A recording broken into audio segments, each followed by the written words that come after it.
경상남도에서는 그 외에 보조금 지원의 객관성과 투명성 확보를 위해 어떠한 노력을 하고 있습니까?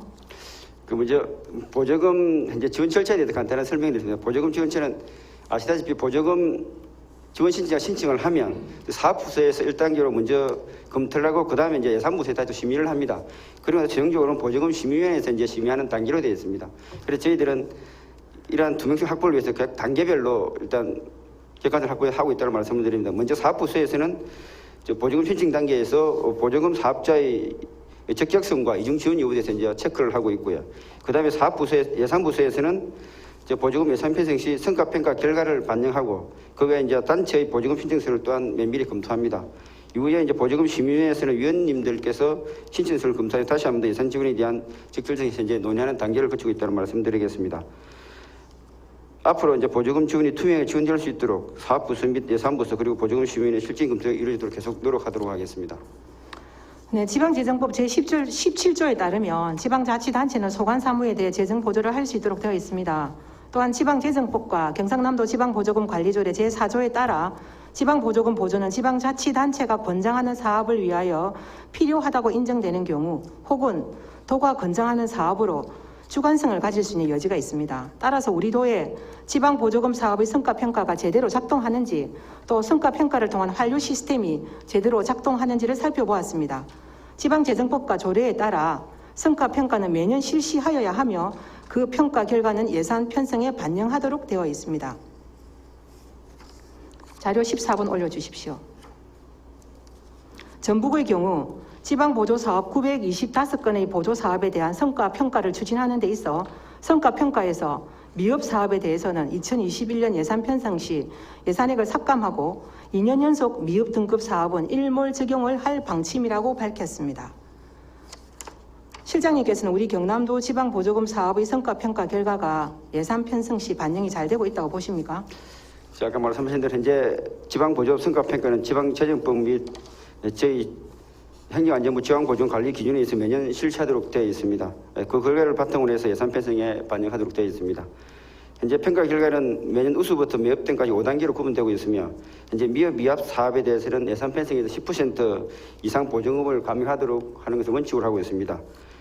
그 내년의 경우 지금 지방민간보조사업 총 95건 중 미흡 사건은 19년도 사업을 검토한 결과 60건이 나왔습니다. 이제 그 중에서 저희들 39건에 대해서는 감액 편성하였으나 그 장애인 단체정 사회작자에 대한 지원이라든지 그 종사자 임금에 같은 필수 경비 및 소액 사건에 대한 불가피한 경우가 많아서 감액을 하지 못한 점이 있다는 말씀을 드리겠습니다. 네, 15번 자료 올려주십시오. 최근 3년간 지방보조금 사업별 성과평가 심의 결과인데요. 실장님 말씀하신 대로 매우 우수, 보통, 미흡, 매우 미흡 5단계로 나누어져 있고요. 미흡과 매우 미흡이 거의 20% 정도를 차지한다고 보시면 되겠습니다. 성과평가 결과에서 매우 미흡으로 나왔던 사업은 어떻게 처리하셨습니까? 현재 매우 미흡이라고 해서 뭐 차이는 미흡 이상의 경우에는 원칙적으로는 다음 년 예산 편성 10% 이상 보조금을 이제 감액하도록 이제 원칙적으로 하고 있습니다. 이제 금년 같은 경우는 그 민간보조 사업 성과평가에 의하면 매우 미흡 사업이 3건이 있었습니다. 이 3건에 대해서는 저희들 일정 부분 좀 감액해서 금년 예산에 그 6,100만 원을 편성, 다음 년도 예산 6,100만 원을 이제 반영하였습니다.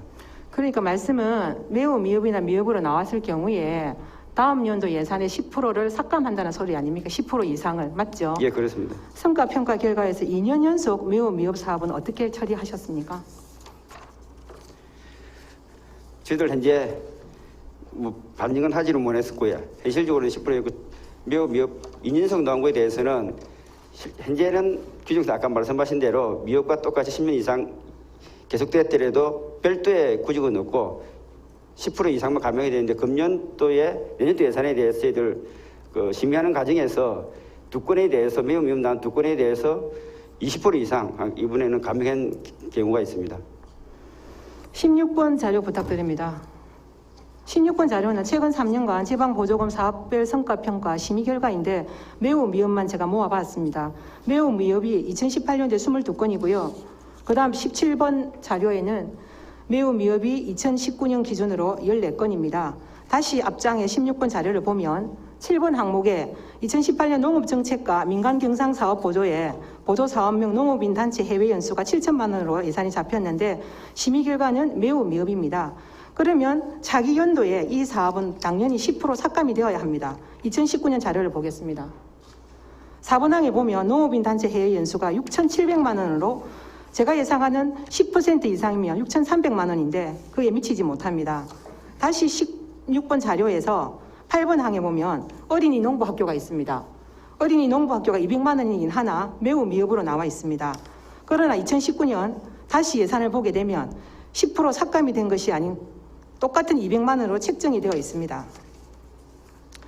본 의원은 성과평가 미흡 사업이나 또는 매우 시업에 대한 적극적 페널티를 부여하는 등 가이드라인 설정이 필요하다고 생각합니다.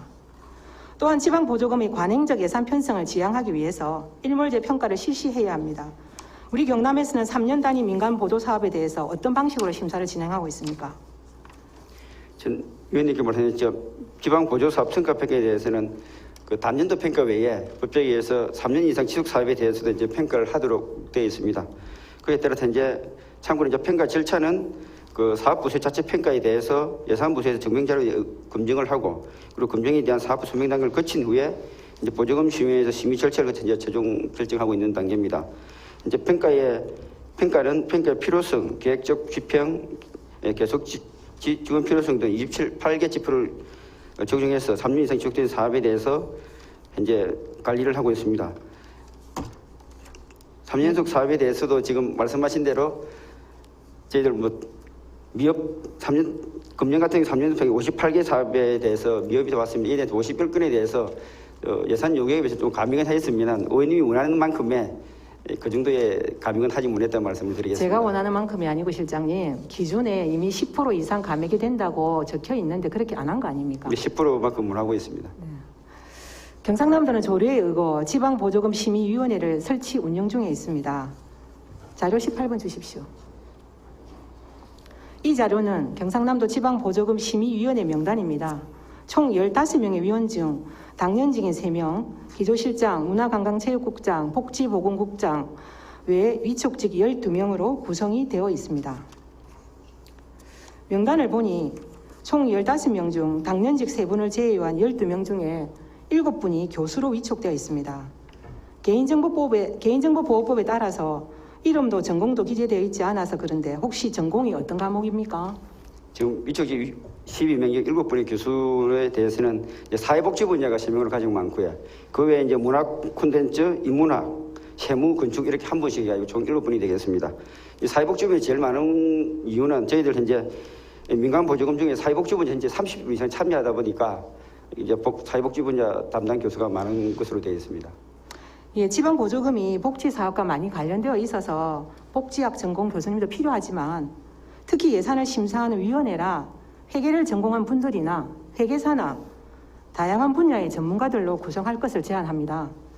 지방보조금 심의위원회 조례에 의하면 위원장 1명을 포함한 15명 이내의 위원으로 당연직 3명, 위촉직 12명으로 되어 있고 위촉직 위원은 민간인, 대학 교수 등 사회단체에 대한 전문적 식견과 특망을 갖춘 인물 중에서 도지사가 위촉하는 사람으로 되어 있습니다. 이렇게 조례 자체가 두루뭉실하게 되어 있어 이 부분 역시 본 의원은 개정이 필요하다고 생각합니다. 또 한 가지는 얼마 전 시의 보조금을 받는 시단체장이 시의 지방보조금 심의위원회로 위촉된 사실이 알려져 논란이 된 사건이 있습니다. 사실상 심의를 받아야 하는 대상이 심의를 하는 격이어서 공정성 훼손 등 앞으로 적잖은 논란이 예상됩니다. 혹시 우리 도는 이런 일이 없겠죠? 이제 그걸 잊지 않고 현재 만일에 위원일지라도 이제 규정에 의하면 관련된 부분에 대해서는 제적하든지 회피하는 사유가 있습니다. 그 부분을 심의 안 하는 방법이 있을 수 있으니까 그 부분은 유념해서 운영하도록 하겠습니다. 네. 그러면 회의 개최 방법은 어떻게 진행하고 있습니까? 저희들 그 문제 회의는 현재 지금 말씀하신 대로 회의는 저희들 경상남도 지방보조금 운영체 측에서 사안의 중요성을 고려해서 지금 이제 위원장이 결정하는 바에 대해 대면 또는 서면 심의를 현재 하고 있으며 이제 1년에 평균 한 15회 정도 하고 있습니다. 하다 보니까 지금 잘 아시다시피 뭐 대면 심의 위주로 돼야 되는데 대면 심의 한 4, 5회 정도 하고 그보다는 이제 서면 심의를 조금 더 많이 하고 있는 현재 실정입니다. 네, 19번 자료 한번 올려주십시오. 19번 자료는 지방보조금 심의위원회 회의 방식을 타 위원회에 비교한 자료입니다. 방금 실장님도 말씀하셨지만 2017년 전체 회의수가 13건인데요. 서면이 10건이고 대면이 3건이고요. 2018년도에는 전체 17건 중에 서면이 13건, 대면이 4건. 2019년 동의 18건 중에 서면이 13건, 대면이 5건입니다. 바로 밑에 인사위원회를 보겠습니다. 인사위원회는 거의 전부가 대면입니다. 그 위에 정신건강심의위원회도 보겠습니다. 거의 전체가 대면입니다. 실장님께서는 서면 회의 시 심의가 제대로 이루어진다고 보십니까? 지금 말씀하신 원칙적으로는 대면 심의를 해야 됩니다. 불구하고 이제 저희들이 서면 심의를 하고 서면 시가 주로 많은 이유가 저희들 판단해 보니까 이제 아시다시피 한 18건 중에 한 달에 한 1개월 1.5건 정도 되는 것 같습니다. 그러다 보니까 아마 의원님들이 그때가 의증수가 안 되는 부분이 좀 없지 않아 있는 것 같고 거기에다가 이제 우리 좀 조례라든지 일정 부분 하는 부분이 있습니다. 그러다 보니까 아마 일정 부분 서면 심의가 없지 않아 되는 부분이 있는 것 같습니다. 그리고 지금 말씀하신 대로 저희들 서면 심의를 하지만 서면 심의는 기본적으로 저희들 이메일이라든지 이제 방문을 통해 서면 심의 의견서를 받고 있습니다. 그렇지만 저희들 위원장님한테는 기본적으로 내용에 대해서 설명을 하고 있고요. 그리고 이제 위원들끼리 있는 서면 심의 중에도 SNS 박을 통해서 상호 의견을 교류하고 있다고 합니다. 그리고 저희들 안건도 개별 안건에 대해서 의견서를 첨부하게 되어 있습니다. 그런 결과에 의해서 맞지는 않지만 서면 심의임에도 불구하고 2017년의 경우 7%, 2018년 경우 4%, 이제 2019년에 경우 15%의 비율로 이제 수정이 걸리고 있다는 말씀을 드립니다. 그럼에도 불구하고 서면 심의보다는 지금 원론적으로 봐서는 대면 심의가 맞다고 생각하고 가능한 대면 심의가 가능하도록 열심히 노력하도록 하겠습니다. 예, 지방보조금 심의위원회 운영 방법을 보면 대면 심의가 원칙이고 긴급시 서면 심의로 되어 있습니다. 지방보조금 심의위원회는 보조금 예산 편성이나 운용, 성과 평가 및 공모 절차에 따른 신청자 대상 지방보조금 교부에 관한 사항 등 심도 깊은 논의가 필요한 위원회입니다. 그럼에도 서로 공유하거나 지적에 대한 논의가 제대로 형성되지 못하는 서면 심의가 이렇게 많은 이유를 본 의원은 잘 알지 못하겠습니다. 앞으로 어떻게 하실 겁니까? 저희들 근본적으로는 당초 예산에 이런 건 심의를 합니다. 대면 심의를 하고 이제 예산이라든지 지금 말씀하신 대로 공모 사업이라든지 건수가 많은 부분에 대해서는 할 수 있는 한 대면 심의 위주로 하도록 하겠습니다. 네, 실장님 원칙을 준수해 주시기 바라고요. 지금까지 지방보조금 수급 현황에 관한 평가와 예산 편성부터 부정수급, 사업의 성과 평가를 조사해 보니 지방보조금 예산 편성이 관행적으로 이루어지고 있는 것은 아닌지 더욱 의구심이 듭니다. 지방재정법 제32조의 2에 의거 지방보조금은 법령에 명시적 근거가 있는 경우 외에는 운영비로 교부할 수 없습니다. 현재 경남에서 지방보조금 지원에서 사업비 내 운영비의 성격은 없는지 또 현재 관행적으로 반복적으로 지방보조금이 지원되고 있지는 않은지 고민해 볼 필요가 있습니다. 실장님 고생 많으셨습니다. 자리로 들어가 주십시오. 현재 매년 보조금 사업의 예산은 집행되고 부정수급에 대한 적발은 지속되는 것이 반복되는 시점에서 지사님께서 생각하시는 대책은 무엇인지 여쭙고자 합니다. 우선 존경하는 윤석열 의원님께서 무사히 도정질을 할 수 있게 돼서 다행이라고 생각합니다. 그 보조금 사업에 대해서 그리고 또 집행 과정의 여러 가지 문제에 대해서 세세하게 또 지적과 질문을 해주신 데 대해서 감사드리고요. 보조금 문제는 이번 도정질의 준비 과정에서도 여러 번 토론을 하고 했는데 저는 개인적으로 지금과 같은 보조금 지급 방식과 관리 방식이 과연 이 사업의 성격에 적절한가 하는 좀 근본적인 의문을 갖고 있습니다. 제가 취임 당시에도 민간과의 관계에서는 민간에 대한 지원은 8길이 원칙을 기본으로 하겠다라고 분명히 공언한 바가 있습니다. 지원은 하되 간섭은 최소화하고 횡령과 비리와 같은 문제가 발생하면 엄벌에 처하고 일벌백계 하겠다 이렇게 원칙을 정했었는데 지금까지 진행되어 온 방식은 예산을 집행하는, 예산을 관리하는 회계 처리 기준을 그대로 민간에도 적용을 해서 예산을 한번 지원하고 나면은 지원받은 민간 단체나 민간 보조금 사업자들 같은 경우에는 그 회계 처리하느라고 그 정신없이 회계 처리에 집중을 해야 되고, 그 과정에 혹시 오류나 실수가 있으면 그게 전부 부정수급으로 다 전환이 됩니다. 다만 아까 의원님께서 말씀하신 대로 부정수급의 유형이 여러 가지로 나눠져 있는데 절반 가까이가 단순 오류나 행정상의 착오, 기재 오류 이런 부분으로 인해서 부정수급으로 적발이 되는 그런 경우가 많습니다.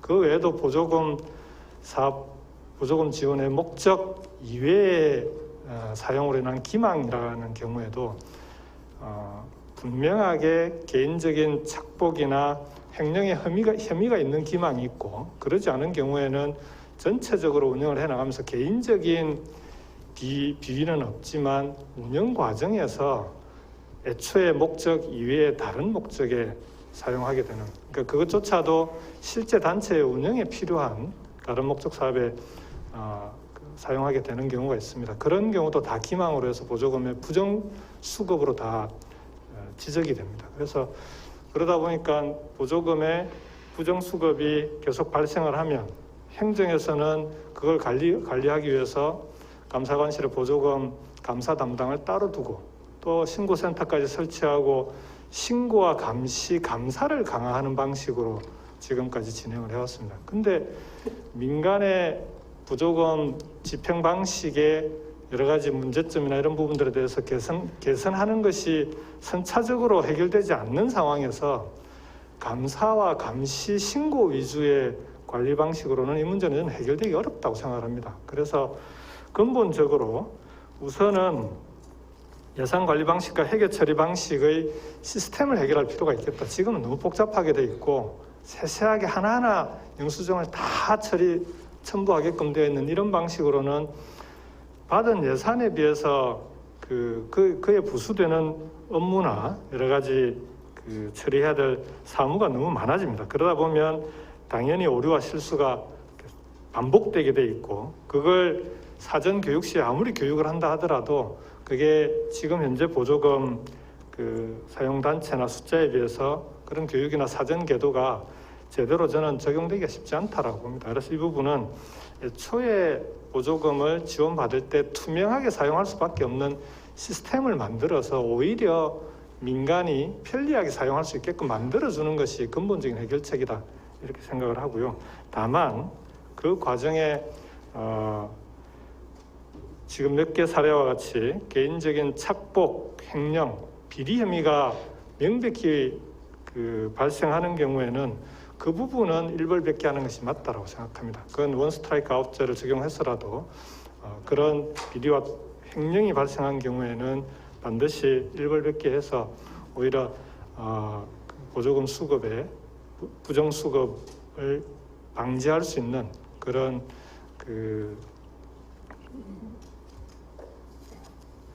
일벌백계를 통해서 방지할 수 있는 그런 방향으로 가는 것이 맞지 않나 이렇게 생각합니다. 예, 지사님 답변 잘 들었습니다. 지사님께서 고민하시는 내용이 사업의 선정에서 점검 그리고 또 평가 과정까지 유기적으로 잘 이루어지기를 본의원 또한 바라봅니다. 지사님 자리로 들어가 주십시오.